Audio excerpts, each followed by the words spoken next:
ግንቦት 25 ነው። ትናንት በሀገር አቀፍ ደረጃ መላ ህዝባችን በሚያስደንቅ ትጋትና ብርታት የዲሞክራሲ ስርዓት ኢትዮጵያ ውስጥ ለማነጽ ለመገንባት እስከ እኩለ ሌሊት ከዛም በላይ እስከ 9 ሰዓት ድረስ በዚያ ሁሉ ፈታኝ ሁኔታ ውስጥ እምቢኝ ብሎ ስርዓቱን ለመገንባት ቁርጠኝነት አሳይቶ ሲመርጥ የዋለበት ያመሸበት ያደረበት ማለት ይቻላል እለት ነበረ። ይሄ ለኢትዮጵያ የዲሞክራሲ ስርዓት ግንባታ እንደ አንድ ታሪካዊ ጊዜ ሊወሰድ የሚችል ኩነት ነው።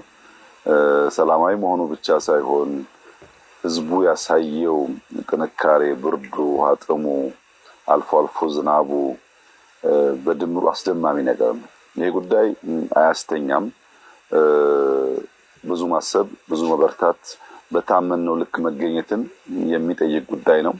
እንግዲህ እኛም ትናንት ምርጫውን ስለጨረስን ዛሬ በቀጥታ መላው የመንግስት አመራር በፌዴራልም በክልልም ያሉ ወደ ስራ ገብተናል። ወደ ስራ እንድንገሰግስ እንድንፈጥን ያደረገን አንዱ ዋነኛ ምክንያት በዚህ ዓመት ኢትዮጵያ ያቀደችው እድገት 10.2% ወይም ከአፍሪካ ቀዳሚውን እድገት ለማረጋገጥ ነው። ይህ እድገት የሚረጋገጠው ደግሞ የሚባክን ጊዜ ከሌለ ነው። አሁን የቀረን 1 ወር ከ5 ቀን ነው። ሰኔ 30 የዚህ ዓመት የበጀት ስራ የሚከናወንበት የሚጠናቀቅበት ጊዜ ነውና ያ ጊዜ እንዳያልፍብን ፈጥነን ወደ ስራ ለመግባት ሁላችንም በዚህ ስራ እንገኛለን። እንጦጦ አስደናቂ ቦታ ነው። ቀደም ሲል ከእንጦጦ እስከ ፒኮክ እስከ ቦሌ ያለውን የውሃ ዳርቻ እናልማ። የሸገር ፕሮጀክት የሚባለው ይሄ ነው። በወክዌይ አክሰስ ሮድ ከግል ባለሀብቶች ጋር በመተባበር በጣም በርካታ ቡና መሸጫ፣ ሬስቶራንቶች፣ የተለያዩ የንግድ መገበያያ ስፍራዎችን ለመስራት ጥረት ሲደረግ ቆይቷል። ዛሬ ያየነው 9.6 ኪሎ ሜትር ነው። ከእንጦጦ ቁስቋም አካባቢ ጀምሮ እስከ ቀጨኔ ያለው ለማመን ይከብዳል። አየሩም አምና የተከልናቸው ዛፎች ያሉበት ሁኔታም ራሱ የውሃ ዳር ልማቱ በቀጥታ ነው 9.6 ኪሎ ሜትር የምልህ ሃይኪንጉ ሲጨምር በጣም ረጅም ነው። እስከ ቀጨኔ ብቻ ያለው ከዛ በኋላ ደግሞ ይቀጥላል ማለት ነው። በዚህ ውስጥ ያስደነቀኝ ነገር እንጦጦ አካባቢ ስንጀምር የእንጆሪ ልማት ሙከራ ተደርጎ ነበርና የእንጆሪ ልማት አዲስ አበባ ላይ በእነዚህ ያለ አልቲቲዩድ እንደሚመረት ከዚህ ቀደም ብዛም አናውቅም፣ እንሞክር ተብሎ ነው የጀመርነው። ዛሬ ያየነው ውጤት ግን በጣም ይገርማል። እንጆሪ ደግሞ እንደሰማሁት ዛሬ በየ2 ቀኑ የሚለቀም ነገር ነው። እንደ ቡና ዓመት ጠብቀህ እንደ ፓፓያ ወራት ጠብቀህ አይነት ሳይሆን በየቀኑ በየ2-3 ቀኑ የሚለቀም ነገር ነውና ይሄን ነገር ብናስፋፋ አዲስ አበባ አካባቢ ዋጋው ውድ ነው። ለአገር ውስጥ ገበያም ለውጭም ልናውለው እንደምንችል የሚያመላክት ነገር አለ። ብርቱካን ተተክሏል፣ ሎሚ ተተክሏል፣ የደጋ ቡና ተተክሏል። ማር አይታችኋል። ከእንጦጦ የተለየ ኦሮማ ያለው ማሮች ማየት ችለናል።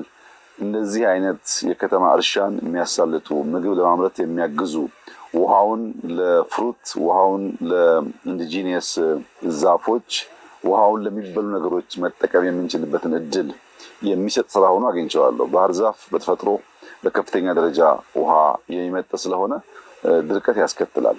ባህር ዛፉን እያስወገድን አገር በቀል ዛፎች እያሰፋን ስንሄድ ተራራው ብዙ ውሃ የመያዝና ለታችኛው ተፋሰስ ደግሞ ውሃ የመልቀቅ አቅም እያሳደገ ይሄዳል። ቅድም እንዳያችሁት ባህር ዛፍ የበዛበትና ያነሳንባቸው አካባቢዎች ይለያሉ ከወዲሁ። እነዛ ኢንዲጂነስ ዛፎች ያሉበት ዴንስ ሆነው የተለየ ግርማ የተለየ ውበት አላቸው ከውሃውን በተጨማሪ። እሱም ማስፋት ይፈልጋል። እንጦጦ ተራራ ያሉትን ባህር ዛፎች በሙሉ በማንሳት በሀገር በቀል ዛፎች መተካት ያስፈልጋል። ለመሬት ጥበቃውም ለውሃ ማቆየቱም ለአጠቃላይ ለእርጥበት ማቆየትም ባህር ዛፍን እያስወገዱ ሀገር በቀል ዛፎች መተካት አስፈላጊ እንደሆነ ይታመናል። በተለይ ደግሞ የገረመኝ እና ያስደስተኝ ነገር ተራራማ አካባቢ ስለሆነ አፈር ዝናብ ሲመጣ ተጠርጎ ስለሚሄድ ያን አፈር ለመከላከል የተሰሩ እርከኖች በኮንሶ ሙያተኞች ነው የተሰሩት። ከውጭ ሀገር በመጡ ሰዎች አይደለም። የከተማ ጠበብቶች፣ ሳይንቲስቶች፣ አዋቂዎች አይደሉም። በገጠር ያለው የሀገራችን ነዋሪ ለከተማም አስተዋጽኦ ማድረግ የሚችለው ዕውቀት ብቃት እንዳለ ያየሁበት ነው።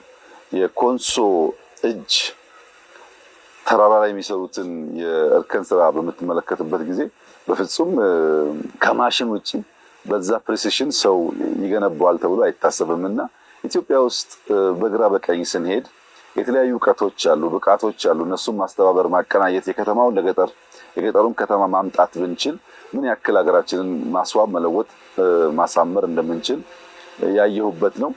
የሪቨርሳይድ ፕሮጀክት ብዙ ጊዜ የተናገርንለት አስፈላጊነቱን የገለጥነው ጉዳይ ቢሆንም ዛሬ ግን አንተም እኔም ስናየው እንደዚህ ያለው ስራ ለኢትዮጵያ ምን ያክል አስፈላጊ ምን ያክል አስደማሚ ስራ እንደሆነ ማየት ችያለሁ። ስንጀምር እዚህ ወንዝ ዳርቻ ቅድም በስዕል ላይ ያክል በጣም ብዙ የታጨቁ ቤቶች ነበሩ። በትክክል በፕላን የተሰሩ ሳይሆን የታጨቁ ቤቶች ነበሩና እነዛ ቤቶች ክረምት ሲሆን ጎርፍ ሲመጣ ለአደጋ የሚጋለጡ ናቸው። ውሃው ይሸታል። አናኖራቸው ምንም አይነት መኪና አክሰስ የለውም። ሰው ቢሞት ሰርግ ቢኖር ቢታመም ያንን ሰው ከዚህ አውጥቶ ወደ ሕክምና መውሰድ የሚቻልበት ሁኔታ አልነበረም። ያን ሁሉ ነገር የሚቀይር አካባቢን የሚቀይር የኑሮ ዘያችን የሚያሻሽል ሰዎች እንዲንቀሳቀሱ የሚያስችል አካባቢ መፈጠሩ በጣም አስደሳች ነው። እኔ ለአዲስ አበባ ነዋሪዎች ከሌላም ቦታ እየመጡ አዲስ አበባ ለሚጎበኙ ሰዎች ያለኝ መልእክት ጠዋት ጠዋት በሳምንት አንድ ቀን ሁለት ቀን ጂም ከምታሳልፉ ወይም ከምትተኙ 12 ሰዓት ተኩል ከእንጦጦ ጀምራችሁ እስከ ቀጨኔ እስከ ፒያሳ 10-15 ኪሎ ሜትር ብትጓዙ አየሩ ቀዝቃዛ ስለሆነ የድካም ስሜት ሳይሰማችሁ ብዙ ነገር እያያችሁ አካላችሁን መገንባት ትችላላችሁ። ሀገራችሁን ለማወቅ የሀገራችሁን ውበት ለማድነቅ የቀረ የጎደለ ጉዳይ ካለም ለመሙላት ከማየት የዘለለ በአካል ቦታው ላይ ከመገኘት የዘለለ ዕውቀት የሚገኝበት መንግስት ስለሌለ ማየት ማመን ነውና መታችሁ እዩ ማለት ፈልጋለሁ። እንግዲህ በድምሩ ከእንጦጦ ጀምሮ እስከ ቦሌ ያለው የሪቨርሳይድ ፕሮጀክት በአብዛኛው ተጠናቋል።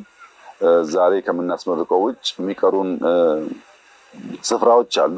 እነሱም በሚቀጥሉ ጊዜያቶች እያጠናቀቀን ስናስመርቅ በሚቀጥሉ 2 ወር 3 ወር ጊዜ ውስጥ እስከ ፒኮክ ያለው ሙሉ በሙሉ ስራ ላይ የሚውል ይሆናል። ይህ ለከተማችን ህዝብ ትልቅ ብስራት ነው፣ ለኢትዮጵያ ትልቅ ብስራት ነው።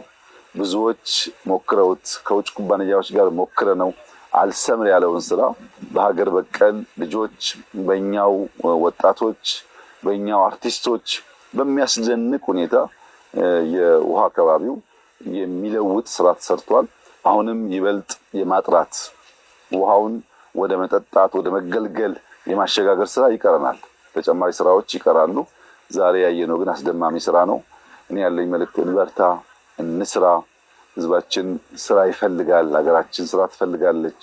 ከበረታን ከሰራን የምናባክነው ጊዜ ከሌለ የምናስበውን እድገት የምናስበውን ለውጥ ልንጎናጸፍ እንችላለን። እድገት፣ ልማት፣ ለውጥ ለመጎናጸፍ ያለው መንገድ ያለው አማራጭ አንድ ብቻ ነው። ተግቶ መስራት፣ ሳይሰንፉ ተግቶ መሮጥ። ያን ማድረግ ከቻልን በሪቨርሳይድ እንዳየነው በሌላው መስክ የተሳካ ነገር ማምጣት ይቻላል። ይህ የሪቨርሳይድ ስራ ከአካባቢ ጥበቃ አንጻር፣ ከአፈር ጥበቃ አንጻር፣ ውሃን በንጽህና ከመያዝ አንጻር፣ የሰውን የኑሮ ዘዬ ከማሻሻል አንጻር፣ ለመንቀሳቀስ ምቹ ከመሆኑ፣ ለእይታ በጣም ማራኪ ከመሆኑ አጠቃላይ ስራው በፈለገው መዘኛ እጅግ የሚያኮራ ለብዙ የአፍሪካ ወንድምና እህቶቻችን ትምህርት የሚሆን ነው ብዬ አምናለሁ። በጣም ደስ ብሎኛል። እንኳን ደስ አላችሁ ማለት ፈልጋለሁ። አመሰግናለሁ።